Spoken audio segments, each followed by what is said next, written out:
Welcome, welcome. So what a great overview session. I'm so excited to learn more about the ROSE program and the ROSE sustainment study.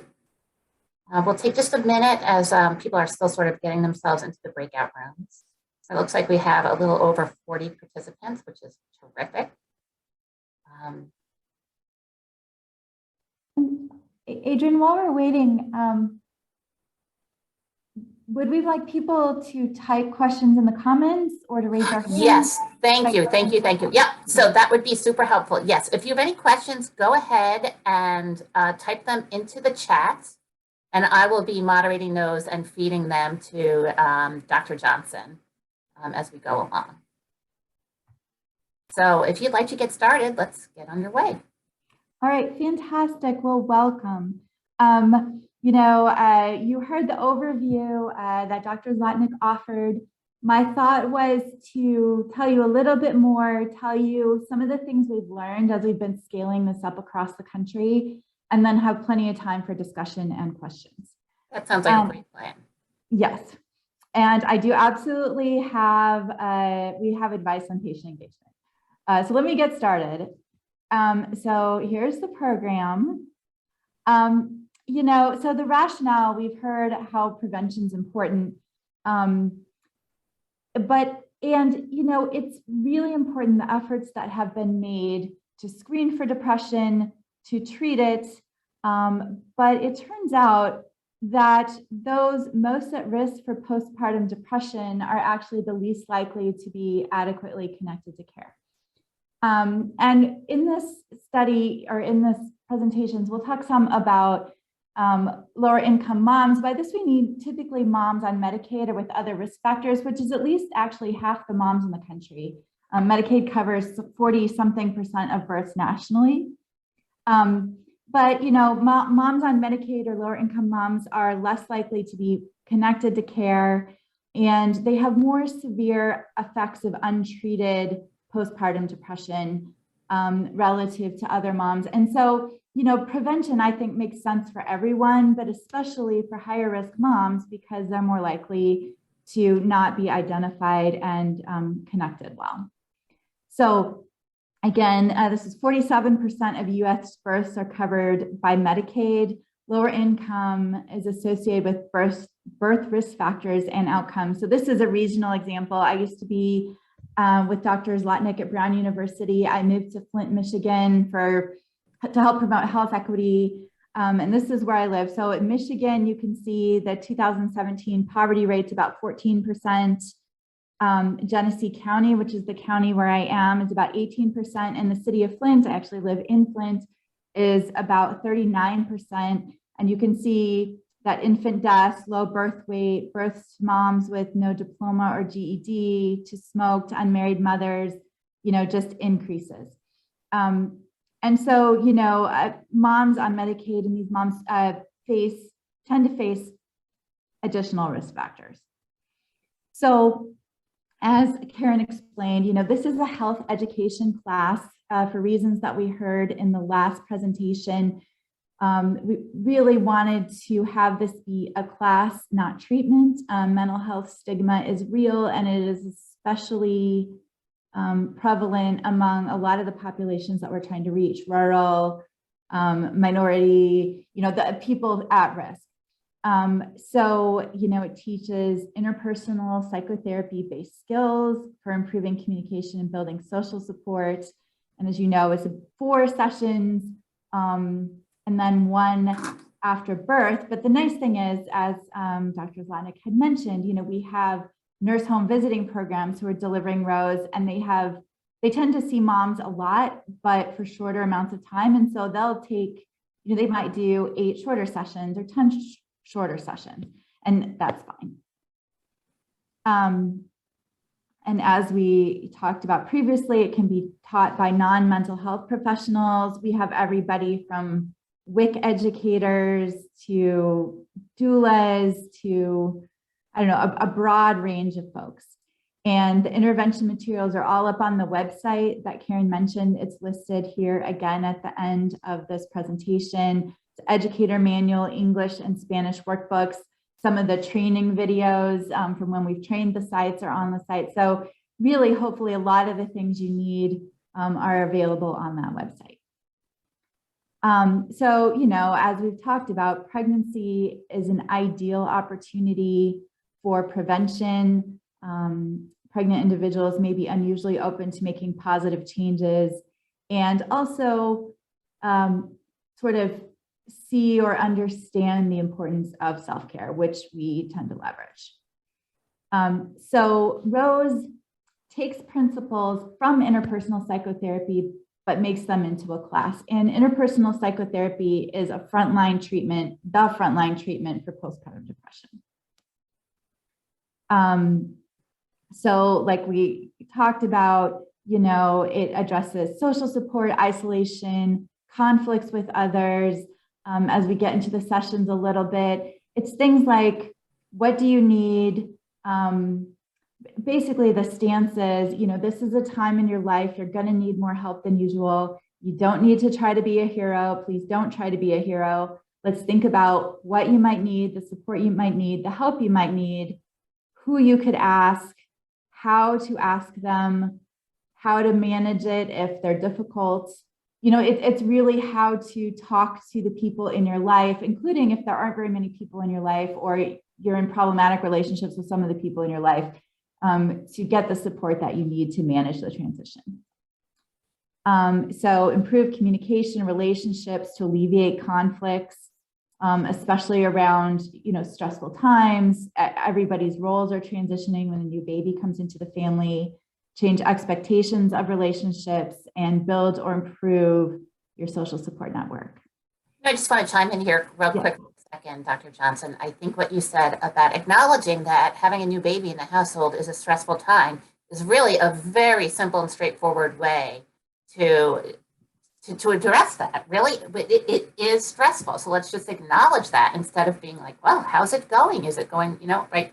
This is a stressful time. Let's give you some tools and tips to get through it. Yeah. Right. And it's really, I joke that the difference between my first child and my second child is the second one, I didn't feel guilty asking a neighbor to watch my kid so I could take a nap. Right. It's just, you just learn that, like, you don't try to do more than you can do. Just ask, let's get help around you. Yeah. And nobody could do this by themselves. So let's just, do what we need to do. Right. And there's a bunch of great questions in the chat, and I will definitely answer them in a minute. Okay, so, we talk about strategies for survival in a hostile world. And this, addresses, some of the realities that of, social determinants of health and other challenges women are facing. It's not easy in general. And then having a baby on top of it can be really hard. So this is the slide you saw earlier. And again, when we're teaching this to agencies, and somebody had the question, is it just agencies? No, it can be individual providers. We tend to use the word agencies because we deal with doulas and FQACs and anyway, but when we're teaching this to folks, really, the principles are the core, the skills practice. We have role plays based on communication, that kind of thing. Those are the core, but almost everything else about it is flexible. We don't care when during pregnancy, if the sessions are out of order, it's okay. People can make up the sessions, and we find that this flexibility really helps get this launched in the real world.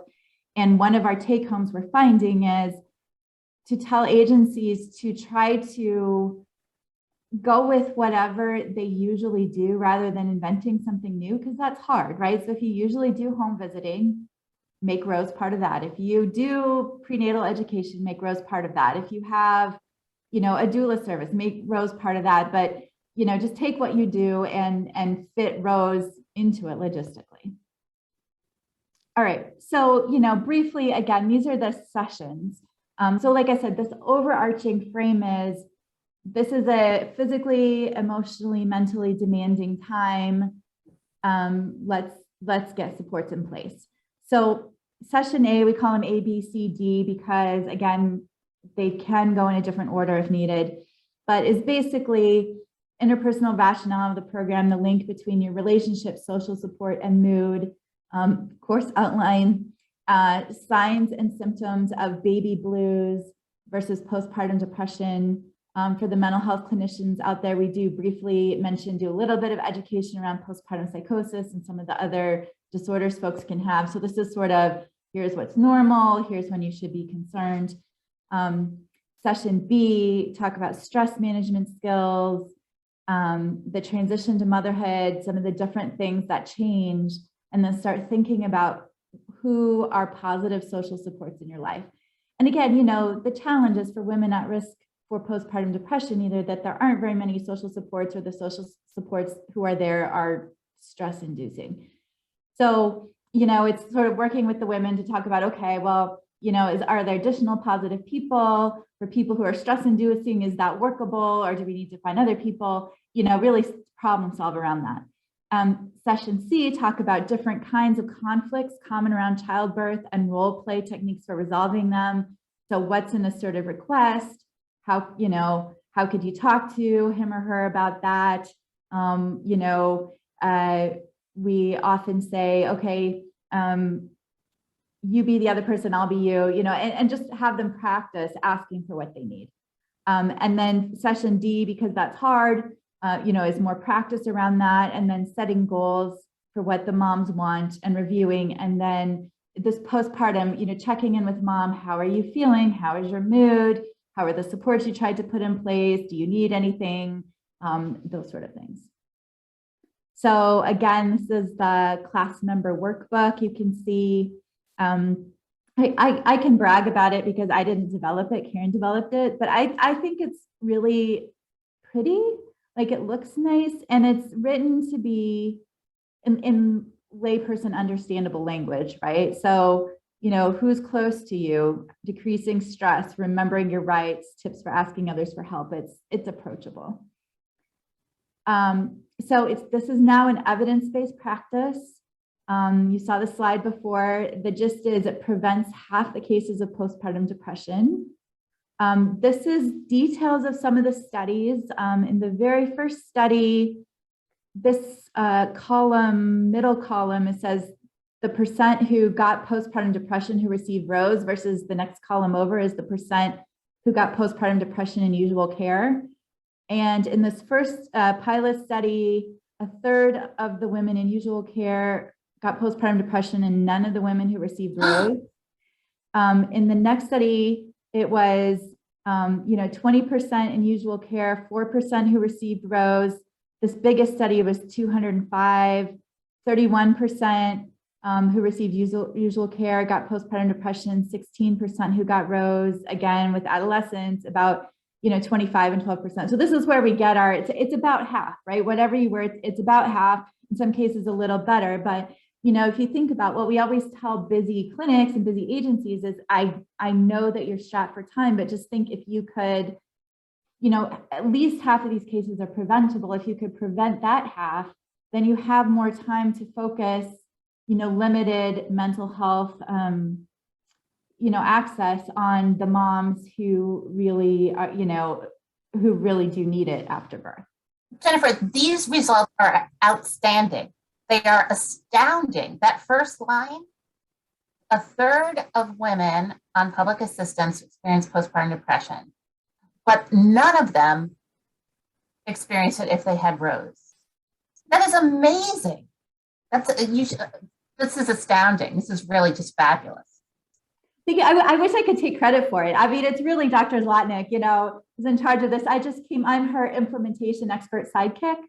But it's like such simple interventions make such a huge difference. That's what we always tell, you know, OBs in particular. It's like moms just kind of want to be held, right? They want a relationship. They want to know that what they're going through is normal. They want a few tips and tools. Like, and the sooner we talk about it, the more likely we are to prevent it. And this is really, really astounding. So great job. Yeah, I really wish, I do think it is exactly that it is so simple, and yet people don't know. And especially when you're pregnant or when you're postpartum, you're sleep deprived, you're not feeling well anyway. Right. You know, it's not rocket science in some ways, and yet nobody really sits down and walks moms through it either. So, right. And in doing that in a simple way is very effective. Yes. Hats off. Great job. So now 2 interventions, this one and the mothers and babies you heard about before, were mentioned by name in the U.S.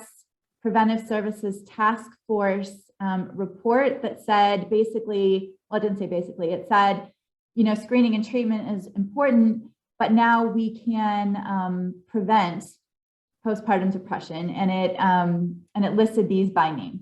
That's awesome. Hey, can we stop here for just a second? Because Sure. I know that many people are curious about, since it's been identified by USPSTF and has been endorsed, are people able to get reimbursement? Right there, can you bill for services?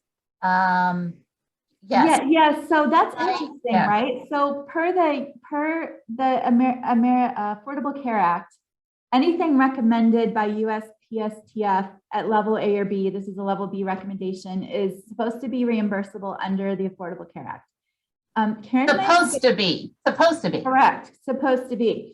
But it turns out, as far as I can tell, there is no automatic mechanism for making that happen. And when some of our friends from HRSA and HHS in the first session said, contact us, we're going to contact them, because it depends on how you bill it and who's billing it, right? So if you have, here's the world of ways we've seen this done. If you're in Healthy Start, you know, nurse visiting, whatnot, they're paid different. They don't have to bill fee for service, right? So it just fits very naturally there. They just integrate it as part of what they do.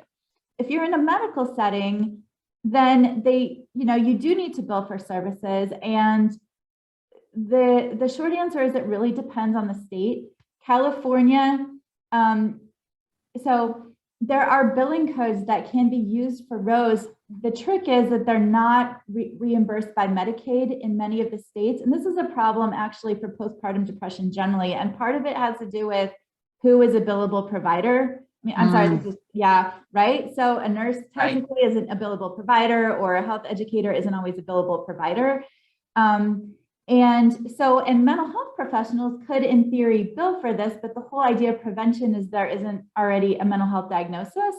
So you need a diagnosis code, right? So the answer is it's complicated. It depends on the state. It depends on the kind of agency. It depends on the kind of provider. And we've been trying to work with, find the right people to speak with to ensure that Medicaid just has a policy to reimburse these preventive billing codes just in general. But there is not a consistent national policy. So the answer is it depends. And if you write us an email about a specific situation, we can try to tell you more.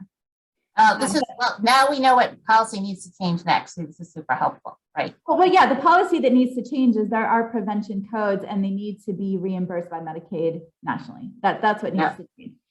And so, yeah. And I was really excited when they said, please email us, because I made a note to myself, I have some things for you. Perfect. Okay. So again, U.S. Preventive Services Task Force recommendation was mentioned by name. And by the way, there have been cost effectiveness studies of ROSE also that found it cost effective. And, you think about it, it's 5 sessions can be delivered by a health educator versus the cost of, $32,000. It's kind of a no-brainer in terms of cost. Okay, so this is the mantra: screening and treatment are important, prevention is even better. Amen. So, so we know that this is effective, this middle. So the next step is translating this to practice, scaling it up, getting it out all over the country. So for the last 5 years now, Dr. Zlatnik and I have been running an implementation trial of ROSE. We enrolled 98 prenatal agencies across the US, and this was very broad with anyone working with pregnant women in any kind of health capacity. So like I said, it was WIC, it was doulas, it was Healthy Start, it was nurse visiting programs, it was some medical agencies, FQHCs, OBGYNs, a broad range. And what we were trying to find out is how much technical support is needed for agencies offering these services to implement ROSE and sustain it over time, because then if we know that, we can turn around and make a cost argument to policymakers for supporting the technical support needed. So, a little background on implementation science, little is known about how well or under what conditions health innovations are sustained and their goals maintained once they're put into practice. And, so this is really about not only helping agencies get it up and running, but helping them sustain it over time. So I'm telling you this, you don't need to know all the details of this, but it helps to frame some of the lessons that we've learned. So we offer 3 implementation conditions. We offer everyone enhanced implementation as usual, which I will tell you more about shortly. And I would recommend this, for agencies beginning rows. And then if agencies are struggling, they can be randomized or selected to get either quarterly or monthly support. And we're looking at, how long is Rose sustained, how many patients receive it, what is the cost and cost effectiveness, these things.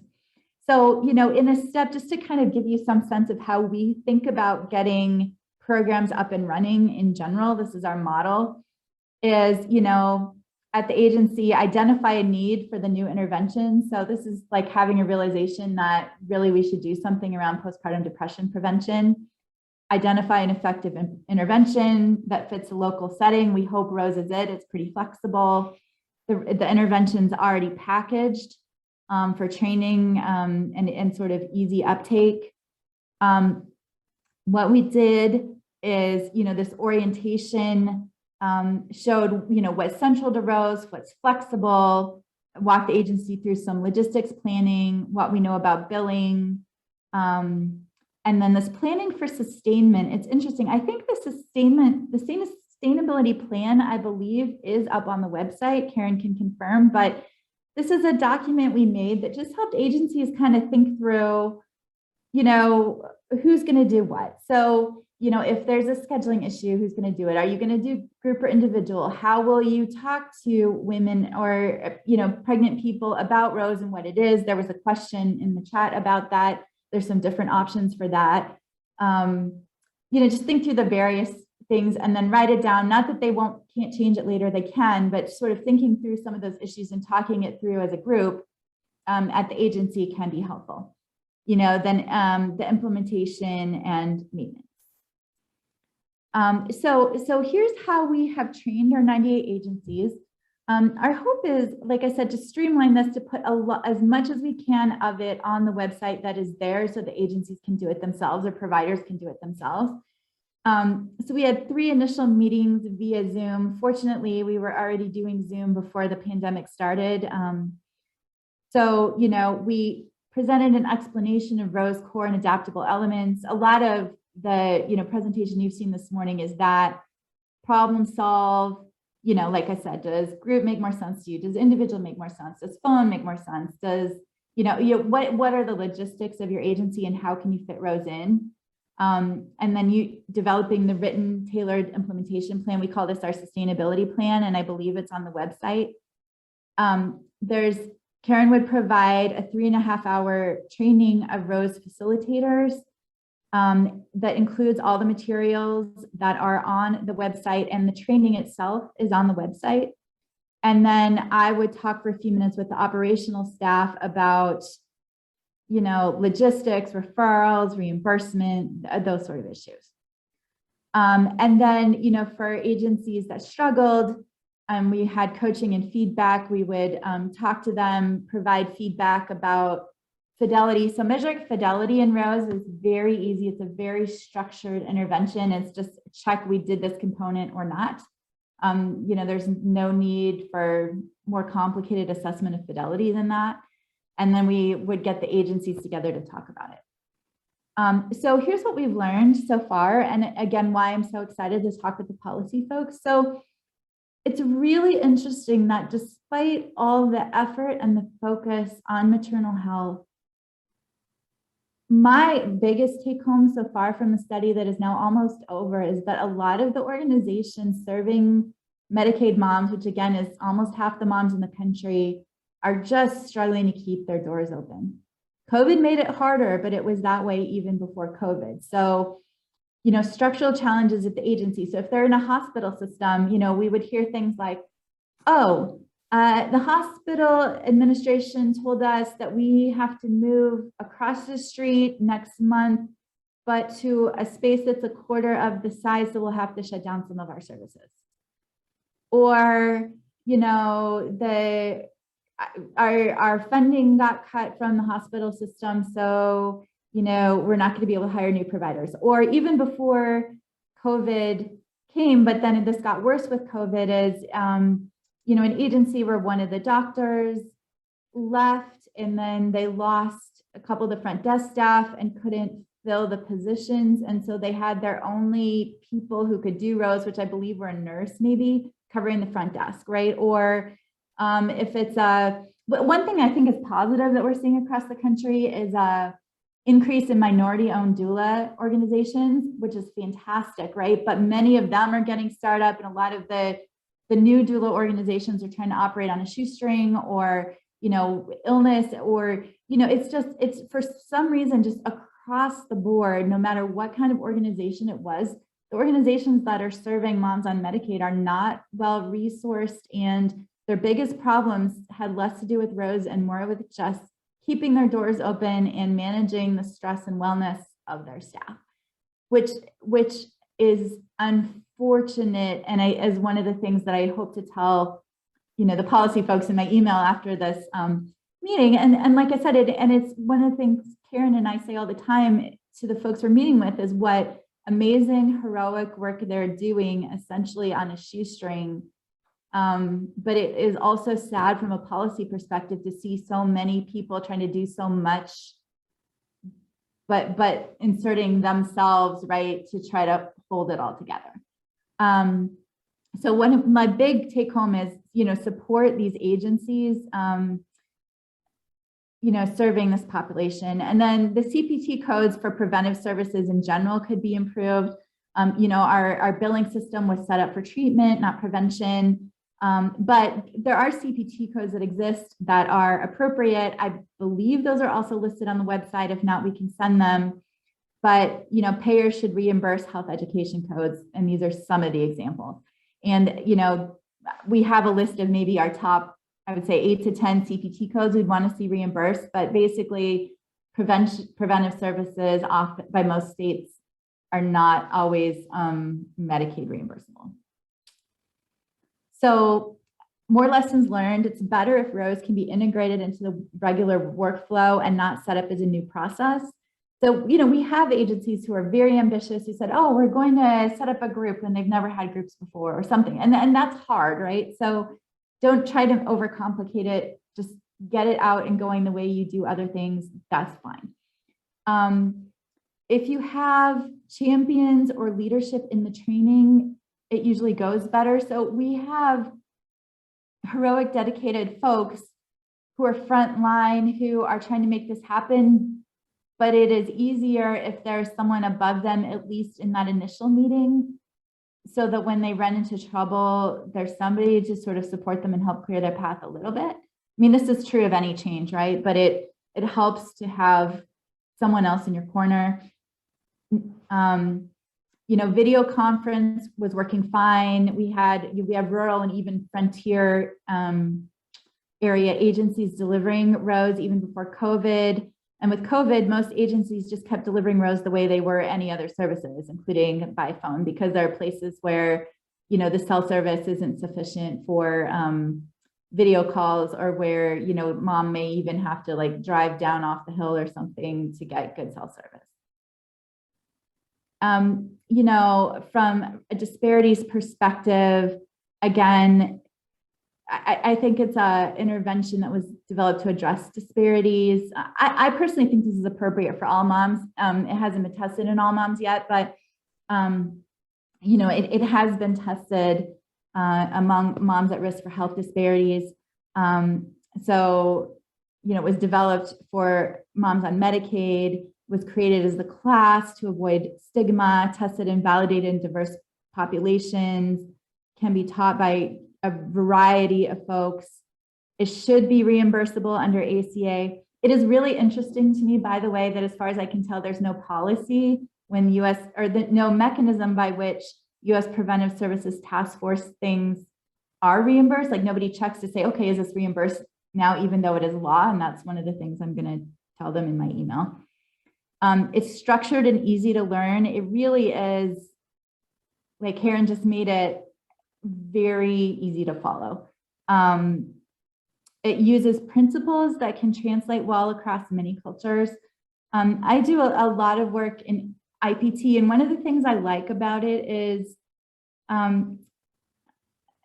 thinking about thinking can be kind of a Western thing. I mean, CBT has been translated across other cultures too, but I think IPT is easy because I don't know a culture that doesn't sort of fundamentally understand that the people around you, your relationships with them matter to your well-being. And so I think it translates well across many cultures. The Rose materials are free. I've been happy that a lot of our agencies that we've trained are run by, led by, and or employ several minority providers. And we emphasize in the sustainability plan involving and empowering agency staff as part of the agency change process. We have had a couple of places where we have seen stress among providers of all kinds, including community health workers and WIC and all of them during COVID, right? Everyone is more stressed and more stretched. And we've had a couple of agencies where the nursing staff or the community health worker staff, for whatever reason, sort of felt like this was being put on them. And for providers already under stress, that doesn't go over particularly well, but where they felt brought in and where they felt like that they had an opportunity to weigh in and talk about how it was going to happen, it's easier and it helps reduce stress. And I also respect, we've had some agency leaders who have said, most of my very front level providers right now, the community health workers, just cannot. Like during the height of COVID, like they were just trying to do the most basic things and struggling, with their own sick family members. And so it's, I have this other person who's going to do this for now. And then, maybe when folks are less stressed, we'll roll it out across the agency. So it's flexible again. Okay, so screening and treatment are important, prevention's better. Here's the class, here are the resources. So let's talk. Let me answer some of the questions. Yep, I'll read them off to you. So, great. Okay, so I'm gonna work backwards. Can roses be done in a non-clinical setting, such as the community center? Mm-hmm. Yep. Absolutely, yeah, and we have that like that. So we have WIC doing it. I mean, I guess you could still call that a clinical setting, but yeah, absolutely, 100% anywhere. Okay. And so does somebody have to become certified, or can they just download the information, learn it, and just go ahead and implement it? Second. Awesome. Okay, great. Okay, any data to look at women who have had a prior PPD and are in a subsequent pregnancy? So women at risk, women who've had prior PPD are at elevated risk, right? And so one of the inclusion criteria in these trials was the Cooper survey. It looks at risk factors. So what I'm saying is I assume that many of those women in these trials did have prior PPD. Yeah. Okay. How much does the training cost? Karen, do you want to say it? I saw you start to talk. Yeah, no. So just in our trials, we had women with histories of postpartum depression, and we made sure that they were equally distributed between the control group and the Rose group. So there wasn't any imbalance there. And in terms of the materials, they are all free. You just go to the website and download. Yeah, and awesome. We put the list of CPT codes up there, didn't we? We did. And the sustainability plan? The implementation plan, the virtual PowerPoint slides, everything that we have. Can you put the link to your website in the chat? I did it at the end of my presentation. So I don't know if you distributed. I mean, it's right here on the screen. Oh, okay. Well, there we go. Okay. Right. Thanks, Jennifer. Yeah, that's it. And so I would say, how much does the training cost? So right now, everything we have is up on the website for free. Part of what we're trying to do is scale this up in a way that doesn't involve, we're trying to make it so that it doesn't involve Karen's time, right? Because Karen's time is a limited resources. So we videotaped everything. It's up on the website. I don't want to volunteer you. I would say that you could potentially email us with questions, right? But we're just trying to make it so that people can just do it themselves. Absolutely. You can always email me if you have questions. You know, and in our experience implementing this, for the most part, I would say the 3.5 hours was sufficient for training. You have this workbook that is like your roadmap when you're doing it, as well as if you do it virtually, you've got the PowerPoint slides. I would say it's proven to be a little more training is needed if you have community health care workers. That's the feedback we've got, that the you know, leadership spend some time with the community healthcare workers doing just reviewing the material. And some of it's a confidence issue. Like I think sometimes that's been one of the things we've also found is that sometimes with some of the community health workers, it's more about confidence than competence. But, you know, if they have someone at the age, you know, who's willing to sort of work with them till they're comfortable and confident, then that works well. Yeah, and then also just it was within the context of COVID, where everybody was feeling stressed and burdened. And so sometimes it felt like, oh, how will I ever do this as well? And then some folks can be hesitant because they think, oh, I need to have mental health expertise. And you really, really do not need that. That's wonderful. You know, so you've answered one of the questions that I've always faced is, how do you prove that a prevention program works, right? So you compare it to the group that doesn't get the intervention, right? So just something that we all struggle with is measurement. And so one of the questions in there is, does Rose implement a measurement-based care? If so, what tool do you use for screening or tracking? So this is an interesting question, right? I think Rose itself is agnostic to that, but we've seen agencies do it different ways. So we have agency. So, and again, we were agnostic. We just said, do it how you normally do it. What we found actually is that most of the agencies just referred everyone into Rose. It was easier to do that for them than it was to sort of screen and refer. We have seen agencies that use like the EPDS, Edinburgh, or the PHQ. But I guess what I would say, and Karen, you can add if you want, is do what you are already doing or what you think makes sense. And then Rose, you know, like I said, most of our agencies just give Rose to everyone. Karen, do you have anything else to say about the measurement-based care? At some, probably in the prenatal clinics, they're already doing the Edinburgh or some measure, and so that might be easier. But for agencies other than prenatal clinics, I think it just adds another step, and it's just easier to give to everyone. Plus, you know, some of our agencies have told us that it feels relevant to all their pregnant folk. Yeah, and we've also had, so there was a question up above that relates here is about how do you explain what Rose is and refer people. And it's really interesting because at some of so all of our agencies serve pregnant moms on Medicaid, right? We have a couple that are on the border, right, who have a lot of undocumented moms or moms who really have intersectional challenges. And at those kind of agencies, it seemed to work much, much better to just say, Rose is a thing everyone does. It's part of education here, because if a mom felt singled out for anything, she was worried that her name would go on a list somewhere and she would be deported, right? Even if you're trying to provide additional services, the moms didn't like being singled out. They felt vulnerable. So, you know, for agencies with the capacity, it depended, right? If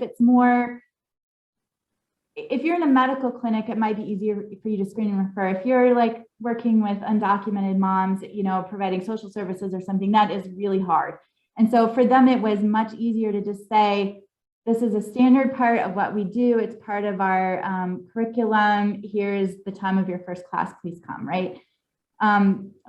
Versus, other agencies would do sort of an opt-out, like or we have other agencies that put it on a list on their website of classes moms can take. So again, that's a decision point that's for you and your setting. Does it make more sense to just say, here's what we do, please come, versus, making it optional? And again, depending, this is another choice point we talk about with the agencies, is you can say all of the following and they're true, right? It's a class that prevents postpartum depression, but depending on, the level of mental health knowledge and stigma, like some people, when they hear that, you think I'm crazy and you want to lock me up, right? It's that translates differently. Some say this is a class that helps provide communication and self-care skills to manage having a new baby. Also completely true, right? This is a class we have to support new moms. Completely true. So again, it depends really on the women you serve, your setting, but in our highest risk organizations, I would say that they did better just saying this is something that everyone gets. That makes sense. That makes sense, especially when you're showing those rates of success, right? Especially among the most vulnerable. If they get this program, if they are taught these techniques, it's a significant amount of women who do better. So I would say, the riskier the population, absolutely. Let's just, fold it right into the program. That makes really good sense. Yeah, and many sites like to present Rose as a support group, especially during COVID when many people were so isolated. They were able to get a lot of recruits that way. Yeah. So we had another agency, again, like that's the beauty of the flexibility, right? We had another agency that was that they had some a physical therapist or physical therapy people that were interested in childbirth. And so they combined it, right? Because we don't care if Rose is part of centering pregnancy or Rose is part of anything, as long as you get those 4 sessions, like call it whatever, make it part of whatever. So they called it a class on, mental and physical preparedness for childbirth, I think. And they did the 4 Rose sessions, and then the physical therapist talked about some of the physical changes, and that's fine. Fabulous. I think we just need to give moms, pregnant people, as much information as we can to help them in the transition to new parenthood, right? As we acknowledged earlier, it can be stressful. It is stressful. It is stressful to have a new baby in the house, right? So let's give people all the tools, the tips, techniques that we can to have in their toolbox to get through this stressful period. So I would say, again, I'm seeing the questions. I want to go up the questions. I'm mindful we have 10 minutes left. I want to hit as many as we can. Yep. So how do you handle it if a group member loses a pregnancy, delivers before group is complete? If they deliver before the group is complete, you just do it after birth. If they lose the pregnancy, Karen, how have you, I think they should be referred for other care. Yeah, yeah. We leave it. My question was more, how do you address it with the remainder of the group? Because I know that they tend to get very, groups tend to be affected by things like that. And so I didn't know if you had any recommendations for how that might be addressed should it come up. Well, it's funny because in another study, we are experts on stillbirth and miscarriage care. So, I would say I would ask them, obviously you can't tell the rest of the group unless the mom says it's okay, right? So, if you have permission and the mom wants the group to know, I would just say it. And then, but if not, it's mom has a right to privacy. Karen, do you have things to add to that? No, I think, we do in the booster session, we have scripted out a session in the manual around grief and how to manage a situation where there has been a miscarriage or a neonatal death. Yeah, and I would probably use it to try to destigmatize that too, to say, this is a hard time and, 1 in, 1 in 7 or 8 pregnancies end in miscarriage, about 1 in 60-ish, I think, end in stillbirth. And this is something that happens, and, those moms need social support too. Not try to make it silent or stigmatized. So outside of global reimbursement, again, complicated, right? It kind of depends on the state and the way the services are set up. We have, if you're very high in the food chain, you can try to advocate, because it's an evidence-based practice, for a higher global reimbursement rate, but almost everyone we worked with, that's way above their pay grade, those negotiations. So if you email me, it kind of depends. Are there let me see, other questions going up? I like how Dr. Wu said her organization is using both mothers and babies and will start using roses, and describes it as stress management skills. Exactly. Yeah, that's awesome. It's totally true. Main age range, the whole age range, it has been tested among adolescents. In this study, we mainly targeted adults, but we have agencies using it with adolescents. I don't know, Karen, if you want to add anything about the adolescents. Yeah, the adolescent, it's a different intervention. I mean, it's based on the same principles. It was based on Rose, but we had to adapt it for teens.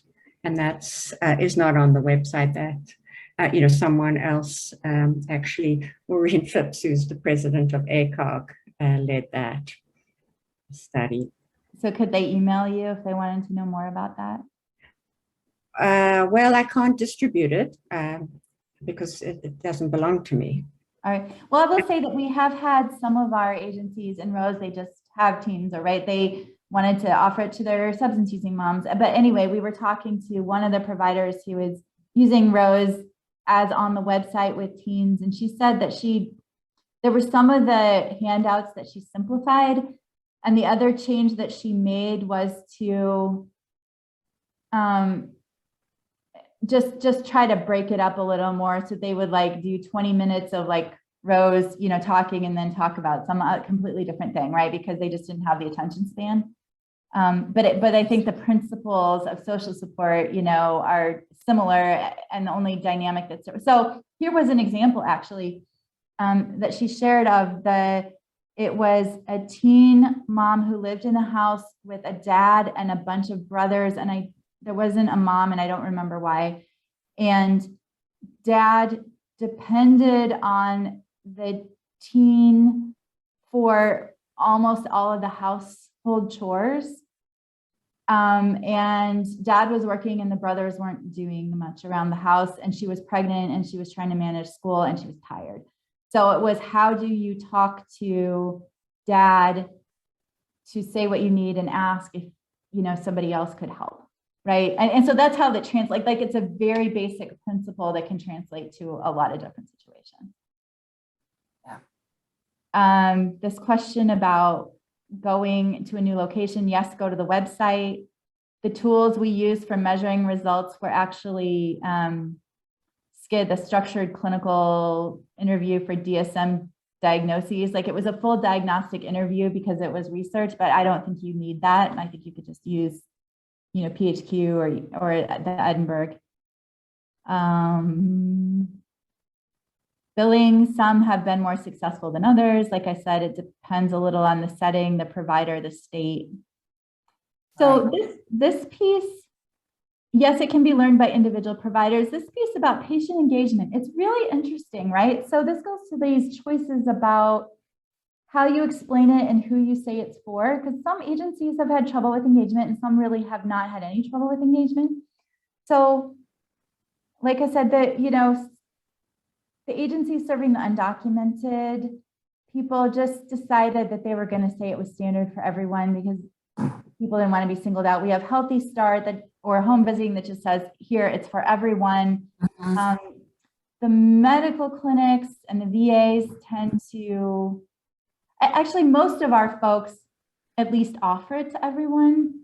And I would say that the patterns differ in if you just say, like I said, if you bill it as like another special thing that they could do, a special thing you expect them to do, a thing you just expect them to do, what you say it's for, what is the referral process. So for example, the nice thing about just saying everyone gets it is you don't have to come up with a referral process. If you're relying on, for example, OBGYNs who are busy to refer to you, they're just not going to remember. Yeah. I love just building it into the program. That just makes the most sense. Yeah.